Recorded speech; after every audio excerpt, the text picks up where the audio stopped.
Son las 7 de la mañana con 21 minutos. Gracias por su amable sintonía. Ahora recibimos en nuestro espacio de opinión y entrevistas al asambleísta por Construye, Gabriel Bedón.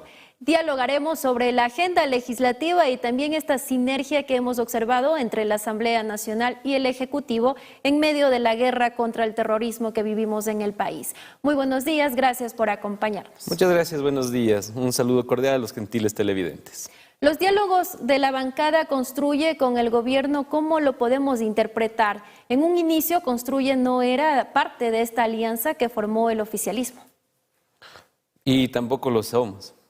Pero nosotros anteponemos, ante cualquier necesidad del país, una oposición madura, en el cual hemos propuesto al ministro de Finanzas y por medios de comunicación al presidente que es momento de transparentar la grave crisis fiscal que existe en el Ecuador. Hay una brecha de 8.000 millones de dólares que no se está pagando a alguien, porque el Ecuador tiene gastos comprometidos por pagar de 30.000 millones, recibe o le ingresa solo 22.000 millones y estos 8.000 millones alguien se está dejando de pagar.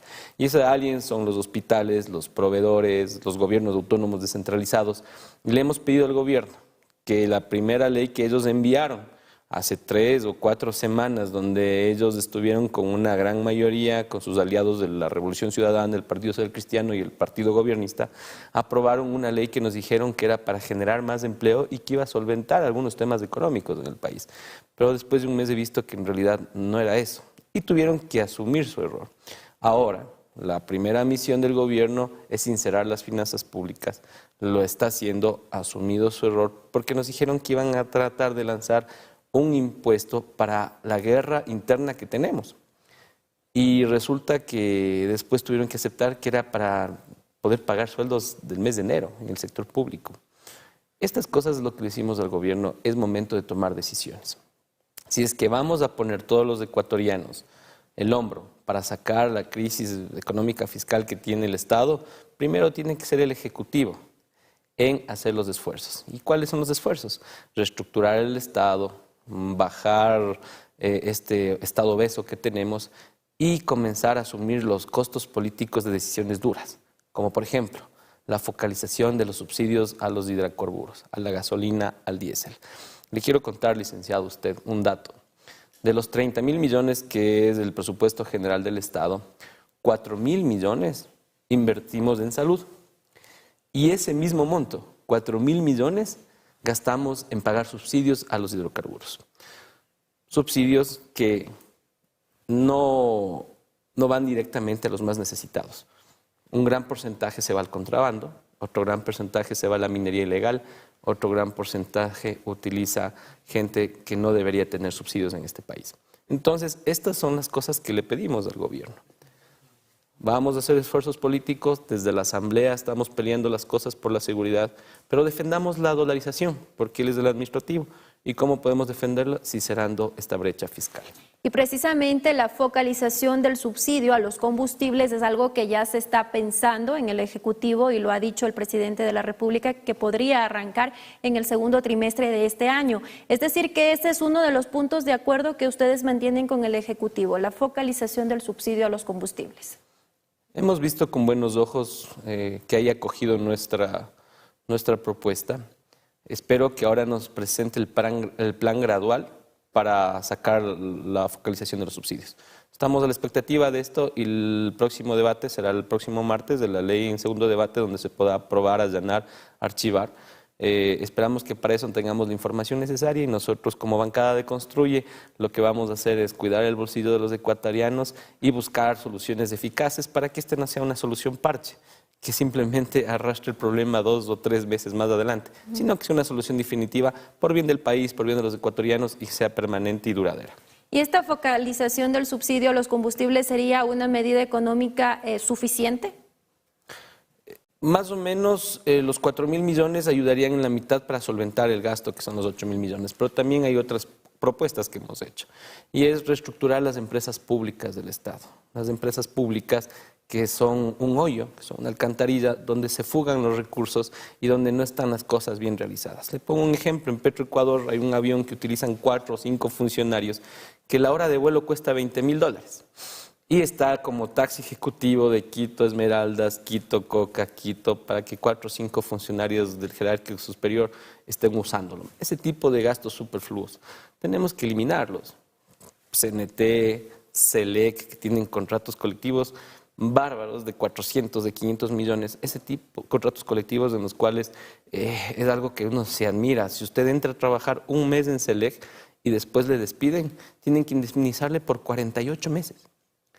Ese tipo de cosas hay que reestructurarlas. Y estamos a favor del trabajo, estamos a favor de los trabajadores, pero no podemos ser con el Estado tan indolentes en esta situación económica tan grave fiscal que llevamos. No podemos, de lo poco que hay, tratar de llevarnos cada uno un pedazo. Lo que tenemos que hacer es sincerar la economía y reajustar.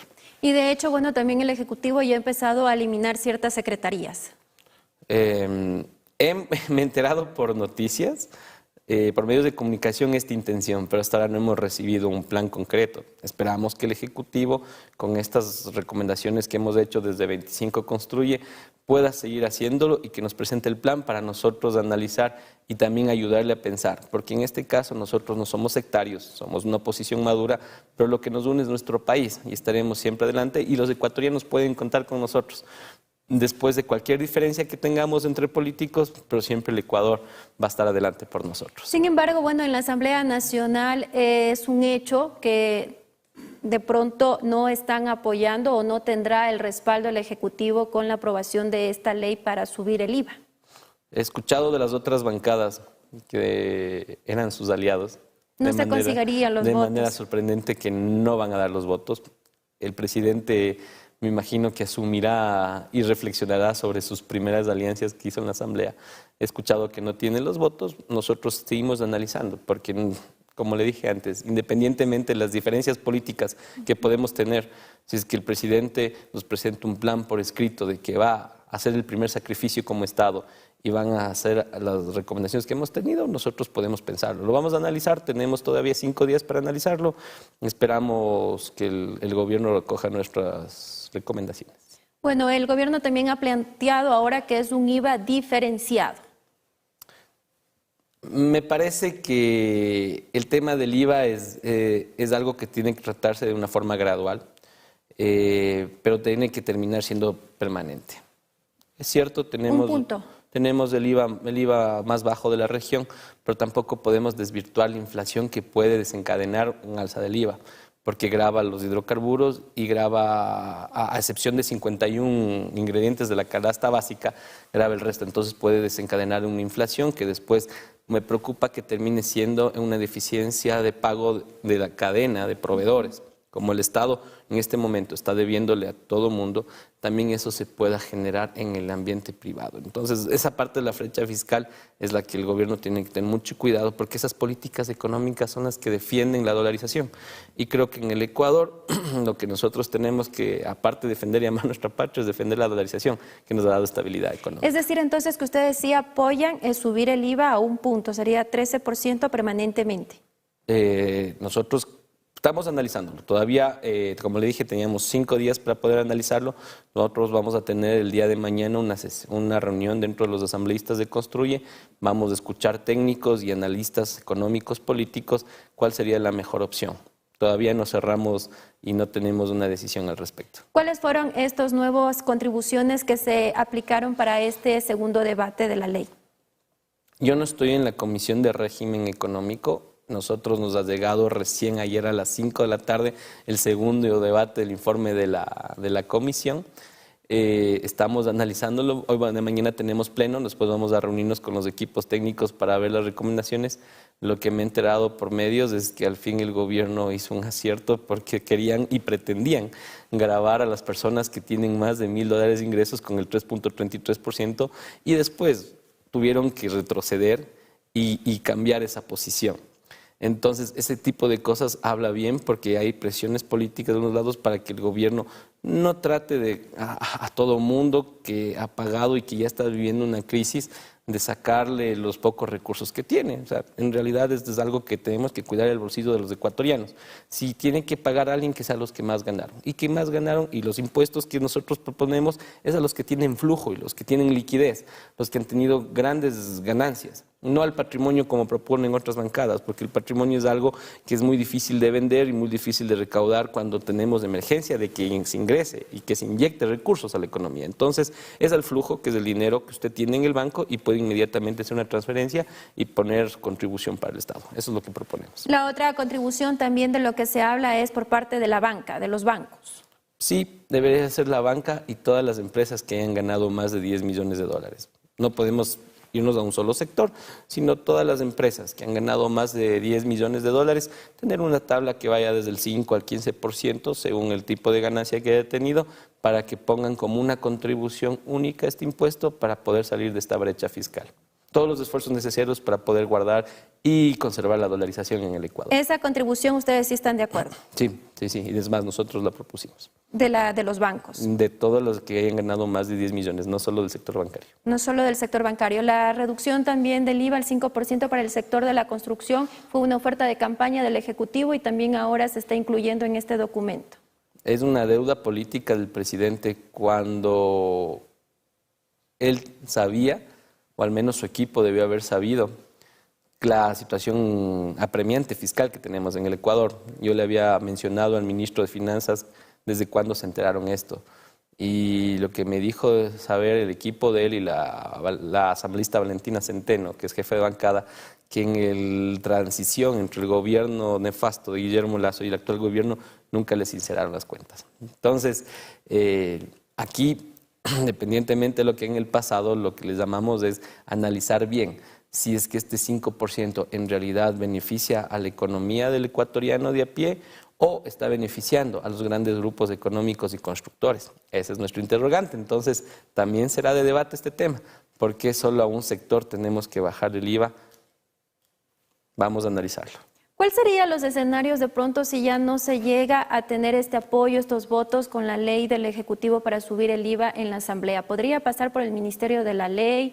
¿El presidente podría vetar? ¿Cuáles son los escenarios posibles? Aparte de los que usted ya ha mencionado, inclusive se puede archivar, si es que tiene una mayoría de votos negativos.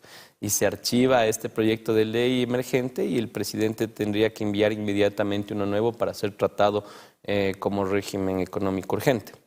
Pero no podemos hasta el momento, hemos escuchado algunas posiciones de los bloques, pero todavía hasta llegar al día de la votación no sabemos en su totalidad o con veracidad qué es lo que va a suceder. Espero que el ministro de Finanzas, la ministra de Gobierno y el Ejecutivo en estos días pueda dar razones efectivas para poder aprobar algo que sea bien para el país, y recalco que no sea un paño de agua tibia, sino que sea algo duradero para que se sincerice y se logre estabilizar las finanzas públicas del Estado. Precisamente, ¿cuál debería ser la postura del Ejecutivo? Porque hemos visto, de la Asamblea, porque hemos visto una sinergia con el Ejecutivo y eso también a ustedes como Asamblea Nacional ha elevado la credibilidad en relación a asambleas anteriores. Entre todas las bancadas hemos conversado y los 137 asambleístas hemos dicho que tenemos que trabajar para que el pueblo sienta que su asamblea está haciendo los marcos jurídicos necesarios para poder cuidar la dolarización y para poder luchar contra la inseguridad. Precisamente, por ejemplo, nuestra bancada, la bancada de Construye 25, presentamos la enmienda constitucional al artículo 78 en el cual habla sobre la extradición. Es algo importantísimo que nosotros nos puede ayudar en el Ecuador a tratar un tema multinacional. El crimen, las mafias internacionales es un problema regional y no podemos tratarlo solo de una manera nacional. Entonces, ese tipo de cosas y el recibir apoyo de otras bancadas, eso nos habla bien de que sí podemos ponernos de acuerdo en cosas transversales para sacar adelante los proyectos jurídicos de una Asamblea Nacional. Estamos trabajando 16 horas al día, 7 días de la semana, y eso le hace bien al país y nos hace bien a nosotros. Es que estamos en un periodo de transición y eso también es un poco que les presiona como legisladores. Sí, y tenemos la madurez política de que si no lo hacemos hoy, el Ecuador se nos va de las manos. y la vamos a perder la guerra, tanto política, jurídica y en las calles con las mafias internacionales que están enquistadas en nuestro país. Entonces hay un sentido de necesidad y este rato nosotros vamos a luchar por el Ecuador, crearemos las herramientas jurídicas necesarias para poder ganar esta guerra.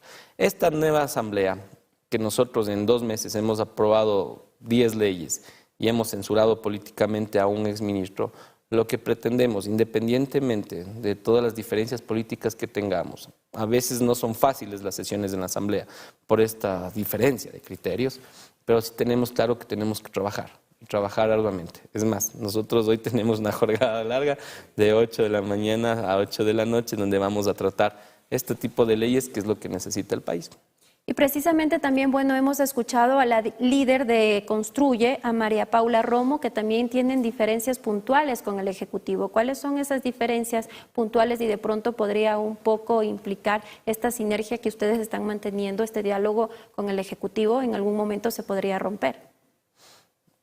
Tanto la ex ministra María Paula Romo, nuestra líder, como nosotros como asambleístas, no entendemos cómo el presidente hace 3 semanas con su gran bloque que hizo da perdón a los impuestos a los grandes grupos económicos, conocido como la remisión de deuda, y después 3 semanas, 4 semanas después está pidiendo a los ecuatorianos de pie, a las clases más necesitadas, que apoyen para pagar un IVA del 12 al 15%. Entonces, este tipo de cosas son contradictorias. Y independientemente de las diferencias que tenga el presidente Noboa con nuestro movimiento y con nuestra compañera María Paula Romo, que es una líder indiscutible, nosotros vamos a estar para responder con altura y con propuestas. Creemos que somos una oposición madura, lo estamos demostrando y siempre estaremos listos para fiscalizar y legislar. Muchísimas gracias por esta entrevista, que tenga un excelente inicio de mes también. Estamos iniciando el segundo mes del año. Muchas gracias a usted, un saludo a todos los televidentes.